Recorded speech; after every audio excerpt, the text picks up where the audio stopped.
Welcome to Season 3 of This Is Your Life in Silicon Valley, podcast about the Bay Area, technology, and culture. I'm your host, Sunil Rajaraman, and I'm joined by my co-host, Yasha Kakis-Wolf. Is it Season 4 yet? I kind of feel like we got to be in Season 4 by now.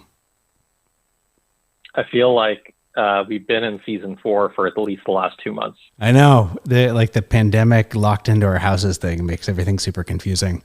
Here's the other thing that I've been thinking about a lot lately. Sunil, you're like super popular, especially on Twitter. As a super popular person, especially on Twitter, would you ever run for public office? No. And I don't consider myself super popular on Twitter, but I do appreciate you saying that.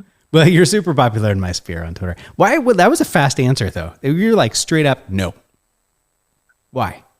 No way. I think that the pressures that come with public office, the amount of scrutiny that you're under constantly, particularly online, I wouldn't be able to have any amount of tolerance for it. It strikes me as super difficult to always like toe the line, right? Like it feels like almost as a politician, you can't ever say the things that you think. And we've been fortunate that we've had a handful of politicians on our show. And today's episode is actually with a politician who is running for Congress out of a town that you grew up in.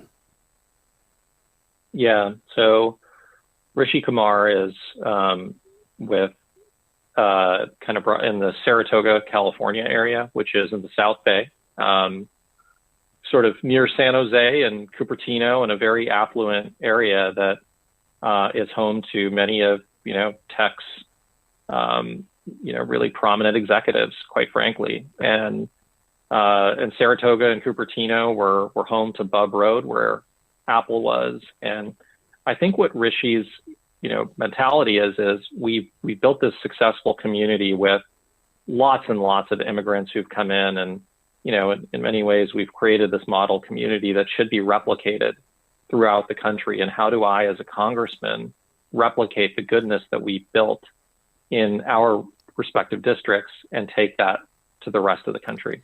I thought it was kind of a fascinating conversation, in large part because exactly what you said. He has such a specific point of view of the things that we do in Silicon Valley should be replicated everywhere. I don't know that I agree with it, but boy, strong in his convictions there. So I think today's a pretty interesting episode. Fascinating to get insights into points of view about the Bay Area from somebody who is not just a politician, but running for public office right now. So we hope you enjoyed today's episode. Rishi, thanks for being here today. We appreciate you taking some time with Sunil and I. It's my pleasure. It's great to join you two. Hey, are you a Bay Area native? Are you from here?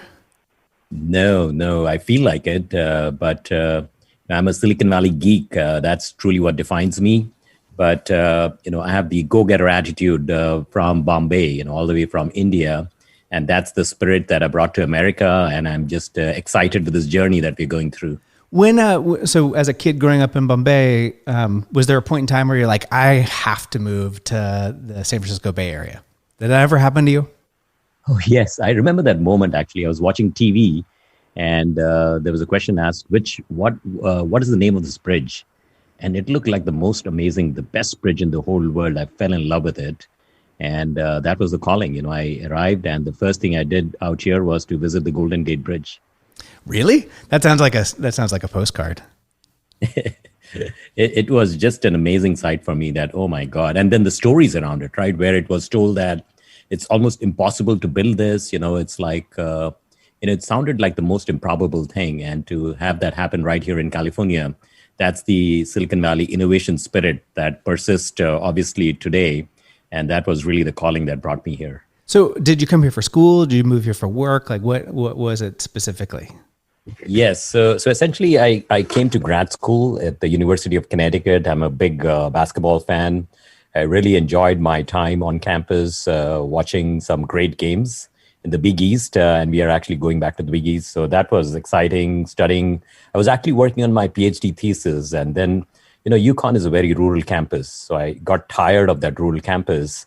And I decided to find my place in the economy. And that's how I ended up in Detroit, Michigan, worked for Ford Motor for a couple of years, and then made it out here to the San Francisco Bay Area.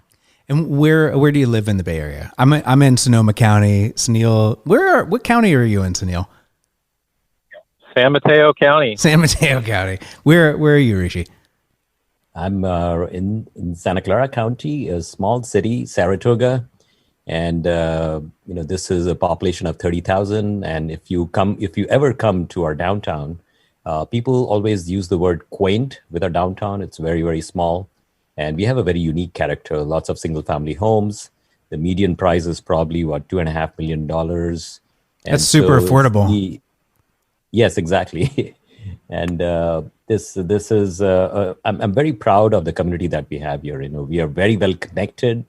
We have a great sense of brotherhood, and it's we sometimes call it a bubble for our kids to grow up in, and we create that nice shelter for them to evolve and grow and get ready for the big bad world out there. So it's pretty amazing. So, Rishi doesn't know this, and so there's a pretty interesting angle to this podcast. But I actually grew up in Saratoga in my early years, and my parents still live there. And my parents were Indian immigrants. They came from Chennai. They have lived in Saratoga since 1981, and so I know that community really, really well. Down to I was a Blue Hills Elementary School student, Kennedy High School. And I have seen Rishi's signs up running for Saratoga City Council, and I have a memory of them. For some time, I know that you've been in the political scene, Rishi. Correct. I never thought of myself as somebody who would ever run for office, but here we are. And when I first started running for city council, it was a very improbable run, and we kept winning and winning and winning. We have won 8 elections in a row, and here we are running for United States Congress. It's a pretty exciting journey. Can we talk about what a city council person does? Like, what's the day-to-day responsibility there? I'm super curious.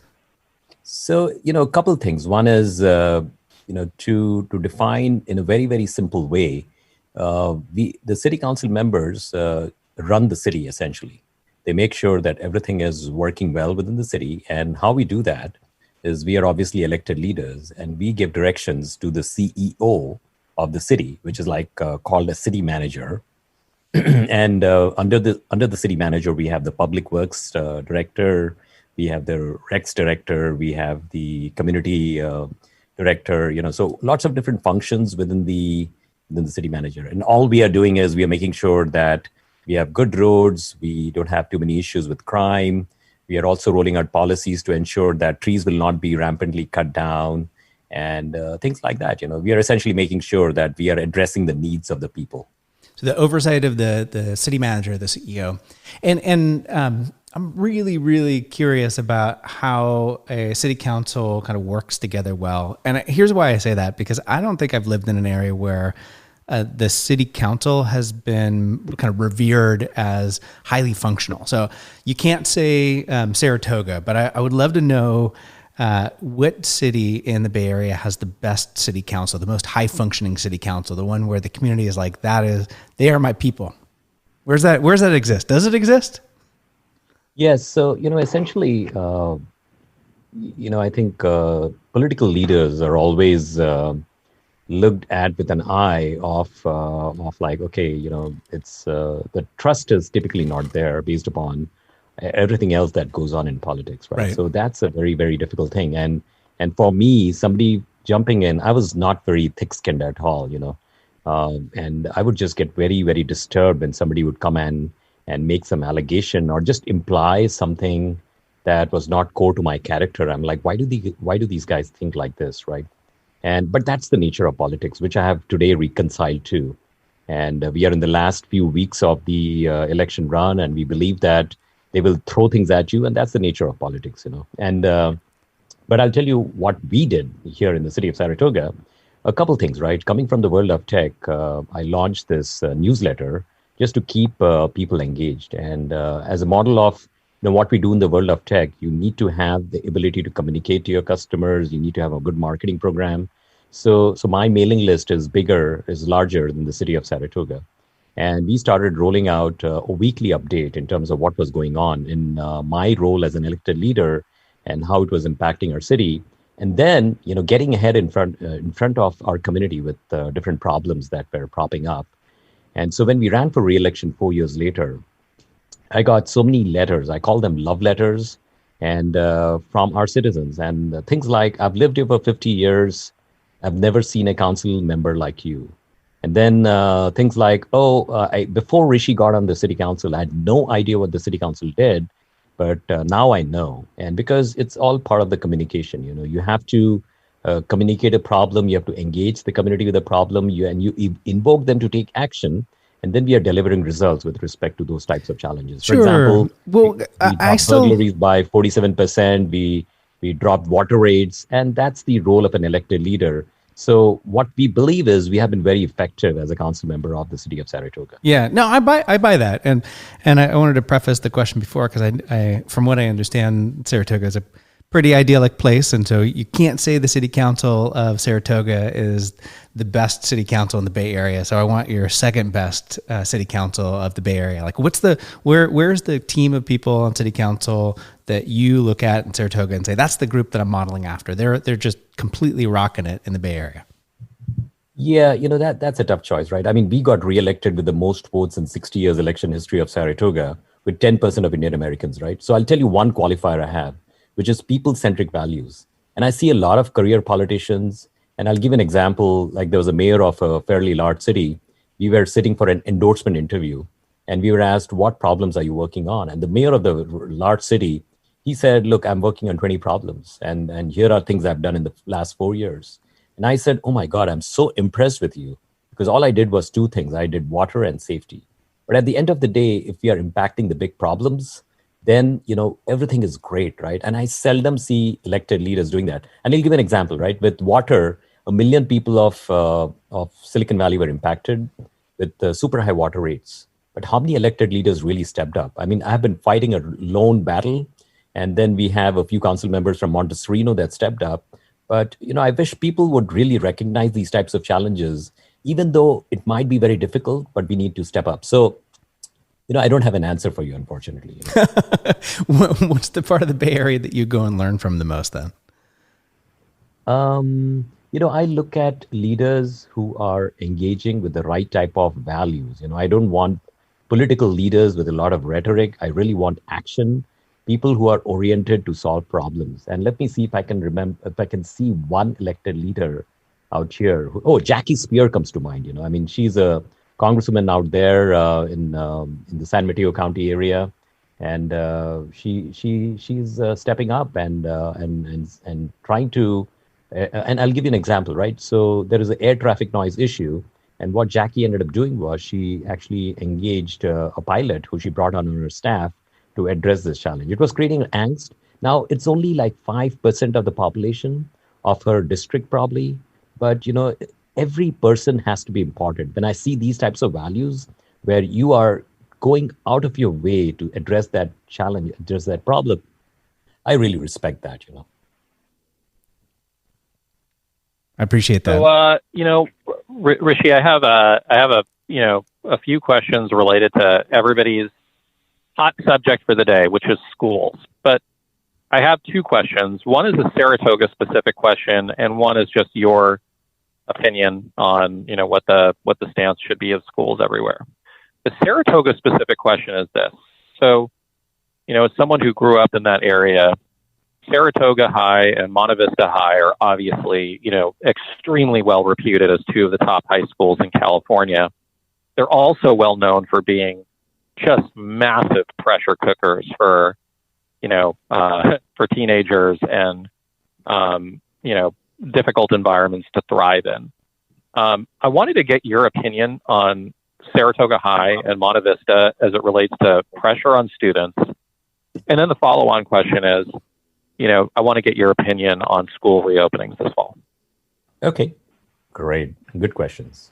So my take is, I think the world is very competitive, and I see this huge tussle in our community, whether we should create a relaxed environment for education or whether we should stress our kids out And I think both are probably not the right answer. There has to be a middle ground, is what I believe in.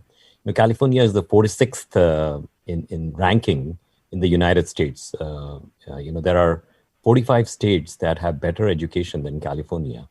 And so we can do a lot better with education. And obviously, I think we are lucky to have good schools here. But what I always say is that it's based upon a very special DNA pool. It's happening because some of the best and brightest minds flock here, and their kids are naturally going to do well. And having said that, I do believe that we need to have a little pressure in life. And when you look at me going to engineering, my bachelor's in India, I was taking like 7 classes a semester. I mean, it was like painful, right? And but you know what? You are going through a tempering process. And when someone like me runs for office and we go and knock on every door, we're talking to people, and it's painful to be out there campaigning. It's building a tempering process. It's hardening you. It's getting you ready to take on bigger and better challenges. And that's what I feel about education. So we have to strive for good quality. We have to make sure that our kids are learning and that they have been challenged. And if you don't create a little bit of a pressure cooker environment, I don't think so. We are getting them ready for life. Because can I push back on that first point just a little bit? Because I have the unique distinction of I did a year at Monte Vista, and we moved to Cleveland, Ohio, for a few years. Long story. My dad joined a startup there, and I went to a private school there that would be considered to be, I guess, an elite private school in Cleveland. And what do you consider to be a measure of success, right? So I find that the Bay Area curriculum focuses almost exclusively on STEM. I mean, there's obvious reasons for that, but the Cleveland education, like, you had to sit in class and read books and learn how to write and do things that, say, a Monte Vista or a Saratoga High, or really anything that I did in Saratoga, didn't really emphasize. Now I'm finding that those skills are just as valuable, if not more valuable, in some cases in professional settings. Just your overall take on that, right? Because what is a measure of success, really? And because I think that the way Monte Vista and Saratoga are optimized is toward quite focused on STEM fields. So I think I don't agree with that, the STEM part of it, because in Saratoga High, you only take like one Java class, and that's about it in your 4 years. And so it's unfortunate we are here in Silicon Valley. And, in full disclaimer, I'm a big STEM proponent. If you look at my policy, we run the Silicon Valley Lego Robotics Boot Camp every year, and we formulate like 20, 25 teams. We run boot camps. I also ran the Entrepreneurship Boot Camp for young students, middle school, high school, working with Mayor Sam Liccardo of San Jose, and we have trained over 2,000 kids. So it's definitely a part of who I am. But you know what? If you ask me what is the qualifier for success, I think it's basically happiness and the ability to show kids, what they could pursue. And I'll give an example. Like, one of the big time entrepreneurs who lives here in Saratoga, his son, he was one of my interns. And when he goes to college, he's actually studying political science. And I look at that and I'm like, your dad has done so well with STEM as an engineer, and I don't know why you would want to do that, right? But at the end of the day, and it took me some time for me to learn this, right? Because, as a high-tech executive, was I completely happy with what I was doing? I wasn't, probably. I was going through some motions. And as an elected leader where I'm solving problems, helping people out, it's created a tremendous joy and happiness in me. And so what I tell people now is you have to find your way by following your heart. That is more important. And so what would enable you for that, right? So when I look at the Harker High School here, it's very well rounded. You are definitely stressed out as a Harker student, but you're learning probably a lot more than what you would learn in the public schools. And I think that is very, very important for us to create that exposure for our students in all sorts of different areas. So that ultimately, when someone like me discovers a path of political empowerment, just accidentally, what happens if we are able to provide that spark a little early on, where our students can be happier, but also, be productive members of society? I mean, that's really the magic formula that needs to happen with how education needs to be structured, right? So that's one component, and we can talk a little bit more about that. The second component is how do we get our students back to school, right? School opening. And I think it's probably not very healthy right now with COVID-19 situations. We just cannot have gatherings of people. And what I truly believe, unless, once we start going down, the coronavirus starts fading out, I think that's the point. We need to bring these gatherings together. But until then, we really need to spend on infrastructure in online education. And right now, there needs to be a massive stimulus funding to fund every school. It has happened to some extent, but some of the disadvantaged schools in economically disadvantaged areas are really not, they don't have the infrastructure, they don't have the funding, and that's going to impact learning. And that is really sad that it's happening here in America. What stops the Bay Area, like all the cities in the Bay Area and all the counties in the Bay Area, from coming together and very specifically focusing on infrastructure for schools? Like what makes that impossible, or what makes that hard?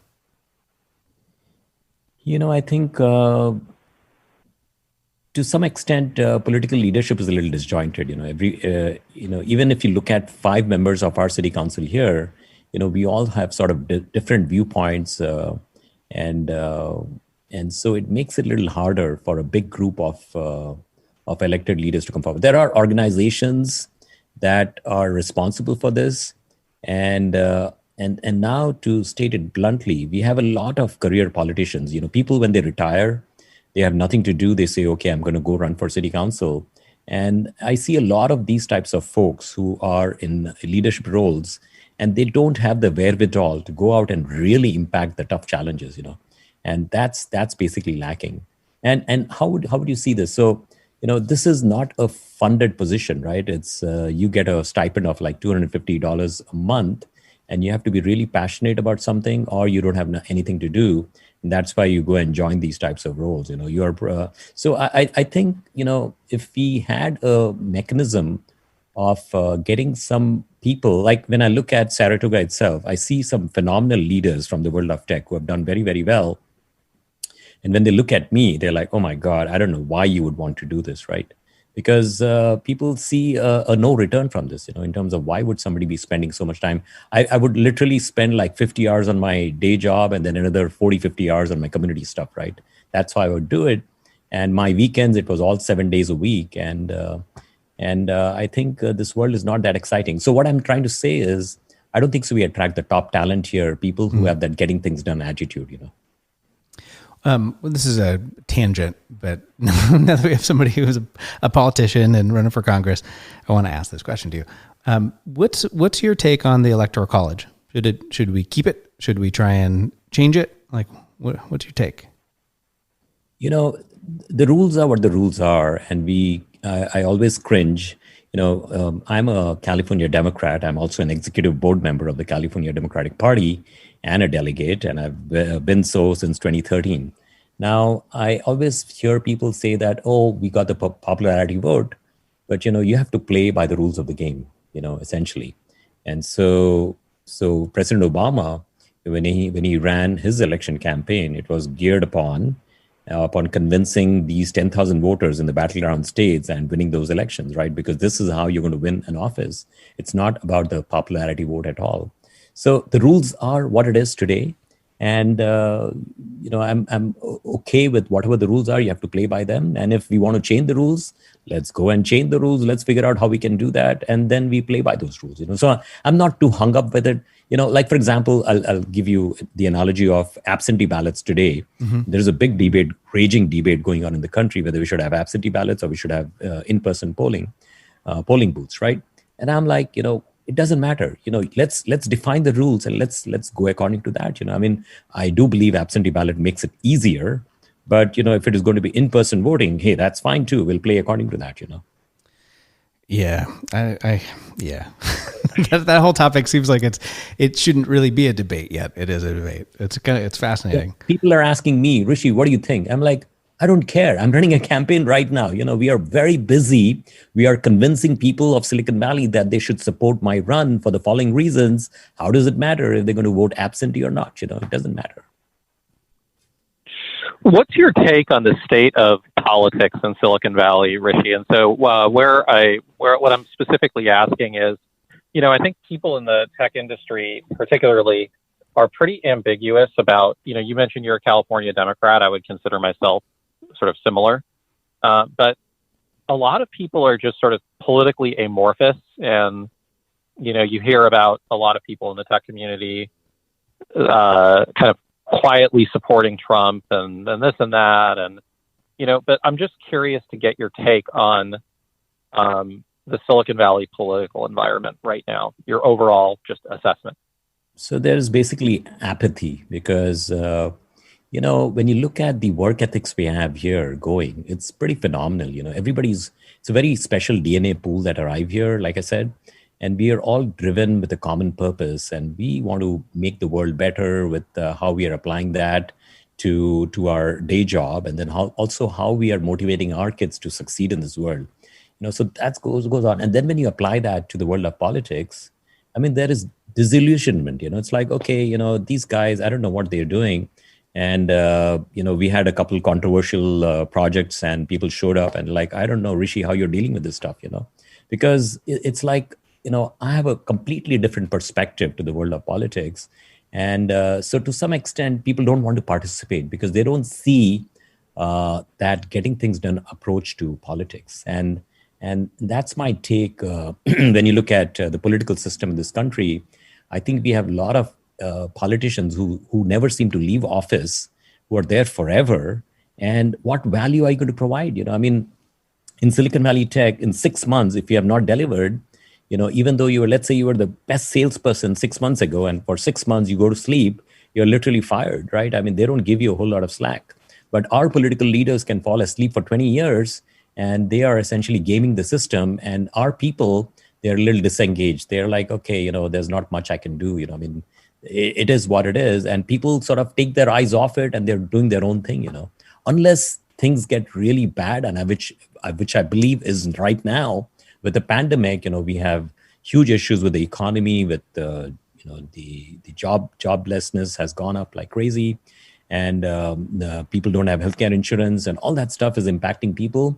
And they are like waking up and saying that, okay, I need to pay a little bit more attention. But typically there is no reason for them because they're like, okay, I don't know, what good is it going to do?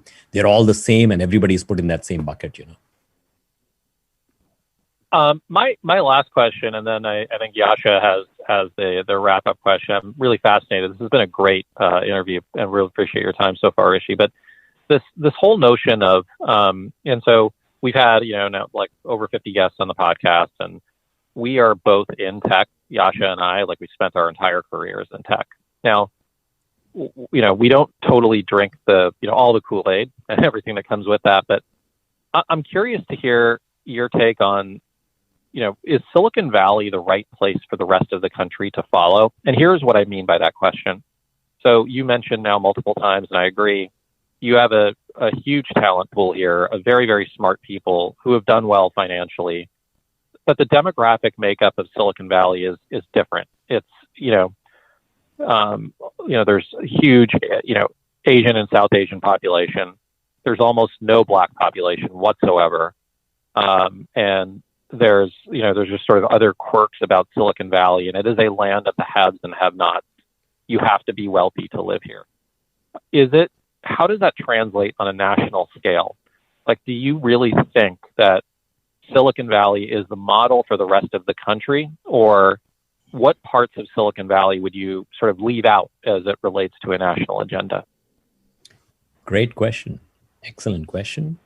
And, my take is we need to make Silicon Valley work for everyone, and it's not just for the wealthy. And so if you look at my policy paper, 21 minutes, 21 counties, we talk about connecting 21 counties surrounding Santa Clara County and connecting with Silicon Valley with high-speed transportation, which is not the bullet train, zero greenhouse gas, eco-friendly tunnel-based system that will provide the commute time, the ability for commute time between Stockton and San Jose down to like 15 minutes. And then you are creating affordable housing out in different other parts of California. And now you are creating an opportunity for anyone to move here, buy a house, and still be part of the Silicon Valley economy, right? So very unique vision model is what we are bringing as part of this congressional run.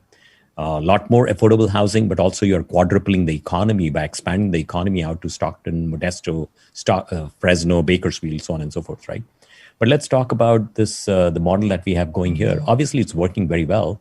And I'll tie it into what kind of an economy we are. America is a capitalist nation. No matter which way you look at it, the culture is about making money and creating prosperity for our citizens, right? It's always been like that. You go back 200, 300 years ago, these were the types of people who were coming here. And even today, it's only these types of folks who are still arriving to America from different parts of the world, no matter where they are coming from. And this is something very special going on here. We are actually doing that extremely well compared to other parts of the country. That entrepreneurship spirit, it's alive and kicking here, and it thrives. It just the baton gets passed on from generation to generation. We have an ecosystem here which works very well. And, one of my plans is to take this and seed this in different parts of the United States. And for example, the son and daughter of a coal miner is looking at coal mining, but can we create an alternate model for them, which is based upon, let's say, social media that provides service to companies out here in the Bay Area, right? Aligning themselves with tech.